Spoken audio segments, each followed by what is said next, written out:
आज जो हम चैप्टर स्टार्ट करने वाले हैं वो फिजिकल केमिस्ट्री का एक बहुत ही इंपॉर्टेंट चैप्टर है और जिसका नाम है electrochemistry.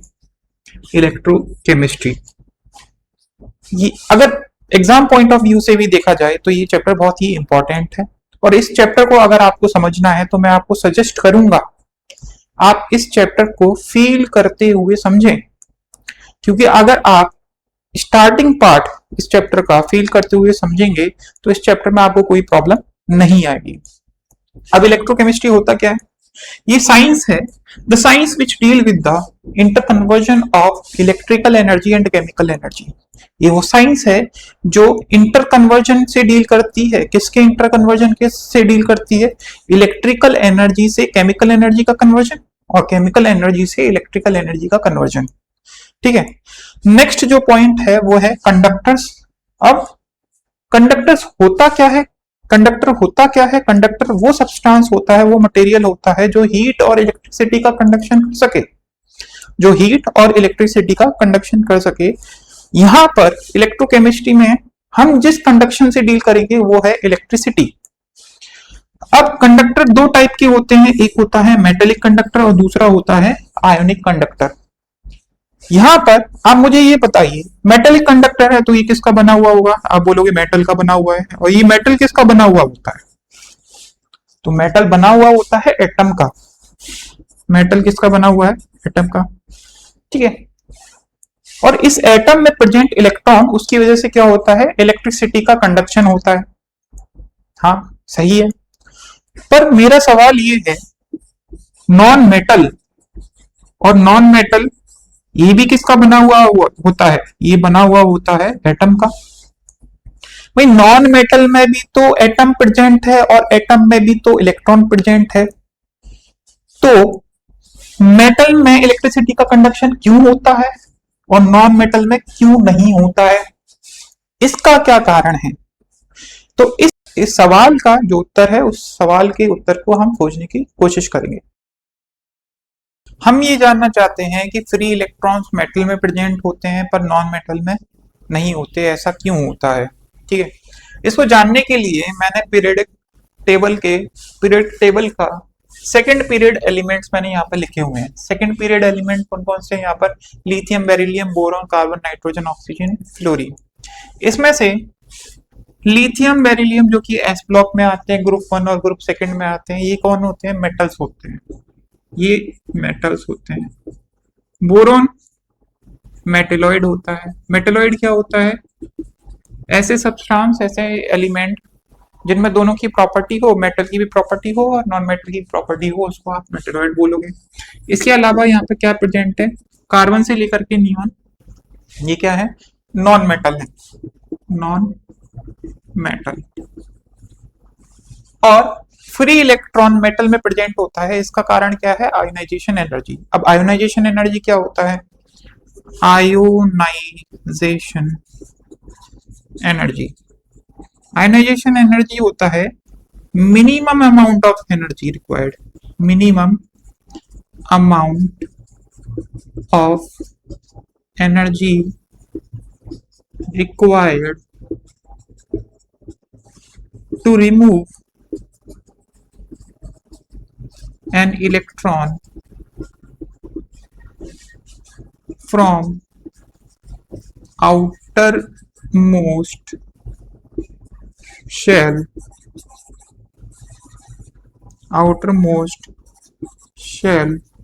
of an isolated gaseous atom।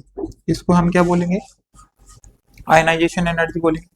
और ये जो डेफिनेशन है वो किसके लिए? 1 मोल के लिए। 1 mole of isolated gaseous atom होने चाहिए। ठीक है, तो किसमें कम एनर्जी लगेगी, किसमें ज्यादा एनर्जी लगेगी? पहले ये देखो, सेकंड पीरियड एलिमेंट है, मतलब यहाँ पे नंबर ऑफ शेल कितनी होंगी? हर एक एलिमेंट में नंबर ऑफ शेल कितनी है? 2 है। ठीक है, जेड इफेक्टिव ज्यादा किसका है? जेड इफेक्टिव ज्यादा है अगर बात करें फ्लोरीन और लिथियम की। इसमें 3 प्रोटॉन है सेंटर में और इसमें 9 प्रोटॉन है। तो 9 प्रोटॉन की ताकत से ये बाहर वाले इलेक्ट्रॉन को खींचेगा और यहाँ पर 3 प्रोटॉन की ताकत से ये बाहर वाले इलेक्ट्रॉन को खींचेगा। तो ज्यादा अच्छे से कौन खींच पाएगा? 9 प्रोटॉन की ताकत से ज्यादा अच्छे से खींच पाएगा। मतलब जो अच्छे से बाउंड होगा वो इलेक्ट्रॉन कौन सा होगा? वो फ्लोरीन का इलेक्ट्रॉन होगा एज कंपेयर टू लिथियम। ठीक है, फ्लोरीन के एटम, फ्लोरीन का जो एटम है उसमें जो न्यूक्लियस है, न्यूक्लियस में प्रोटॉन प्रेजेंट है, वो बाहर वाले इलेक्ट्रॉन को बहुत अच्छे से बाउंड करके रखा हुआ है। अगर उस इलेक्ट्रॉन को, बाहर वाले इलेक्ट्रॉन को आपको निकालना है तो ज्यादा एनर्जी देनी पड़ेगी। ठीक है, और यहां पर अगर आपको इलेक्ट्रॉन निकालना है तो कम एनर्जी से काम चल जाएगा। ठीक है, तो यहां पर अगर आप जनरल ट्रेंड की बात करें, लेफ्ट टू राइट, अगर हम जनरल ट्रेंड की बात करें तो यहाँ पर आयोनाइजेशन एनर्जी जो होती है वो बढ़ती है।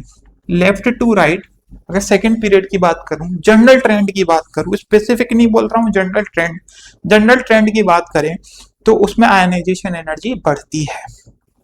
ठीक है, जनरली अगर आयोनाइजेशन एनर्जी बढ़ेगी तो इलेक्ट्रॉन को निकालना मुश्किल हो जाएगा।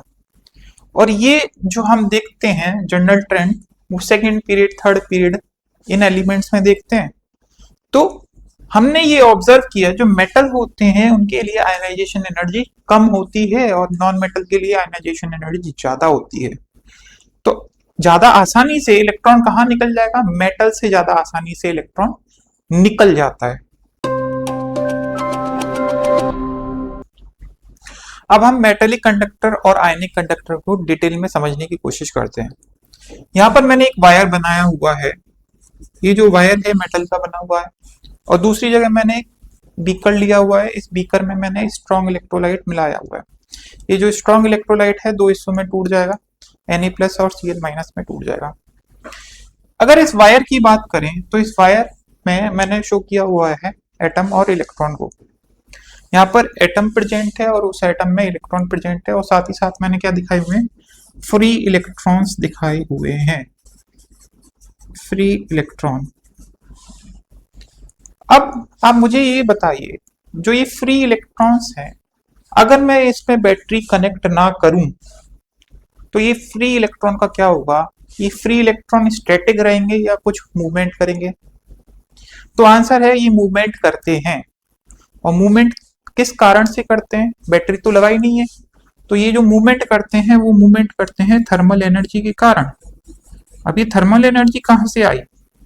देखो, आप इस वायर से डील कर रहे हो, कुछ ना कुछ रूम का टेम्परेचर भी तो होगा, उस ही रूम के टेम्परेचर की वजह से इसमें क्या आती है? थर्मल एनर्जी आती है। सपोज करो आपने जो टेम्परेचर लिया वो 20 डिग्री सेल्सियस ले लिया, रूम का टेम्परेचर,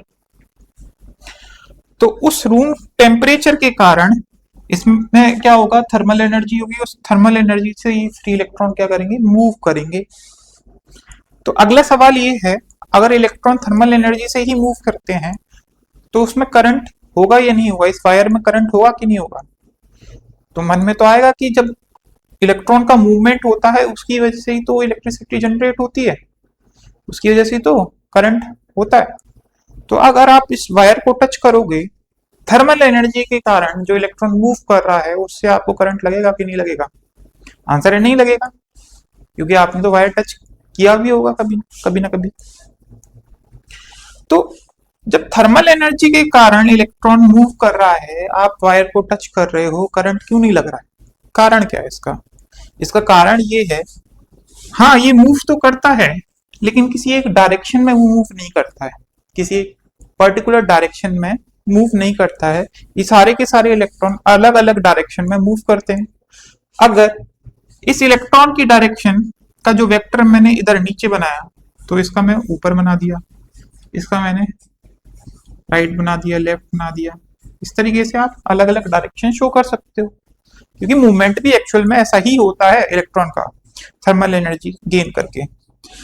जब मैं इन सभी वेक्टर्स को जोड़ूंगा, इन वेक्टर का सम करूंगा, तो इन वेक्टर्स का जो एडिशन आता है वो आता है 0।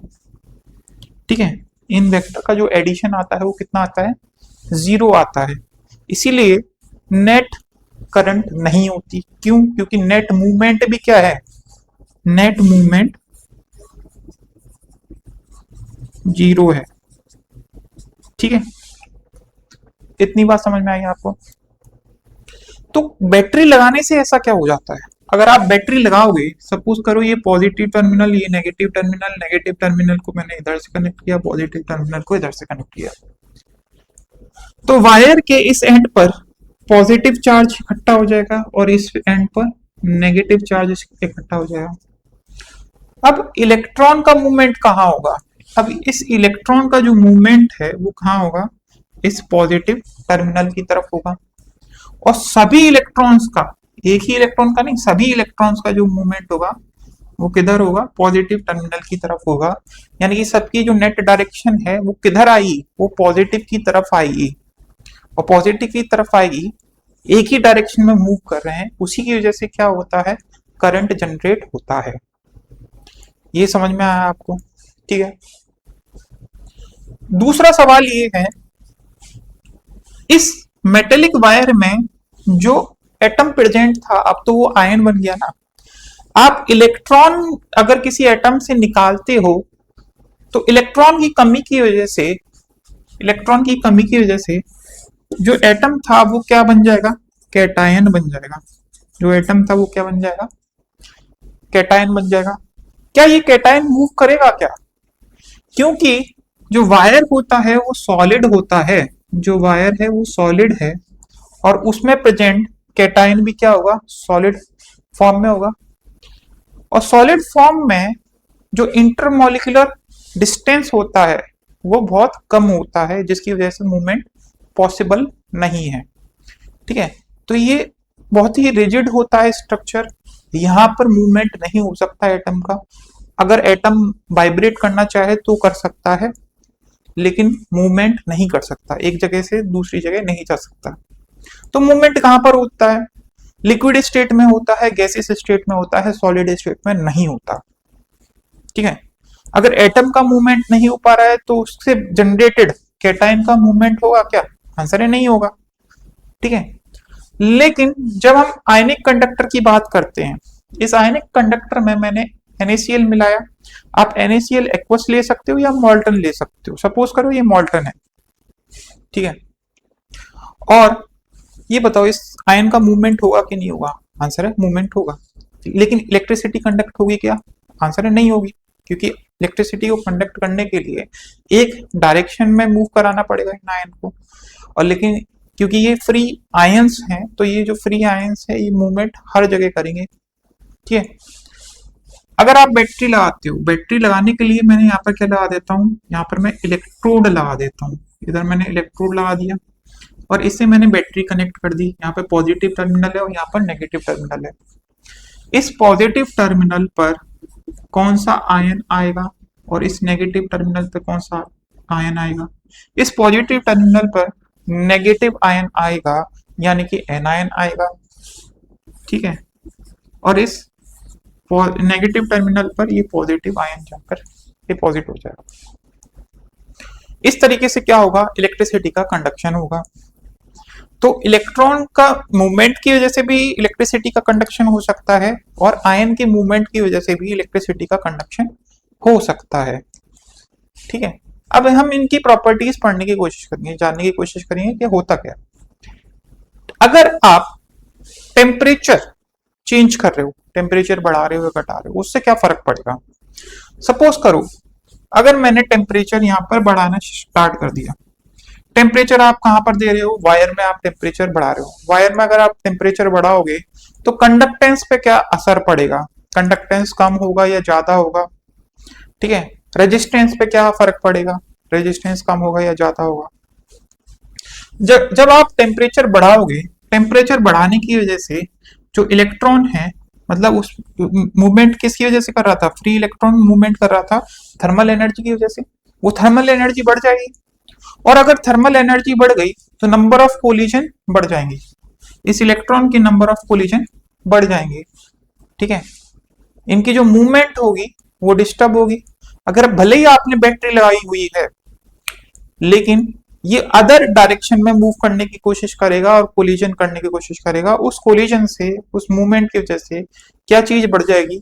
उस कोलिजन की वजह से रेजिस्टेंस बढ़ जाएगा और जो कंडक्टेंस है वो कम हो जाएगी। लेकिन आयनिक कंडक्टर के केस में क्या होगा, जब आप टेम्परेचर बढ़ाओगे, अगर आप टेम्परेचर बढ़ाते हो तो जो आयंस है उनकी स्पीड बढ़ जाएगी, आयन की मूवमेंट की स्पीड बढ़ जाएगी। उस मूवमेंट वाली स्पीड बढ़ने के कारण क्या होगा, जो कंडक्टेंस है वो और अच्छे से होगा, मतलब रेजिस्टेंस यहाँ पर क्या होगा, कम हो जाएगा और कंडक्टेंस यहाँ पर बढ़ जाएगी। ठीक है, तो जस्ट अपोजिट होता है टेम्परेचर का जो रोल होता है, वो दोनों ही केस में अपोजिट होता है। ये जो केस है वो आपको याद रखना है। ठीक है,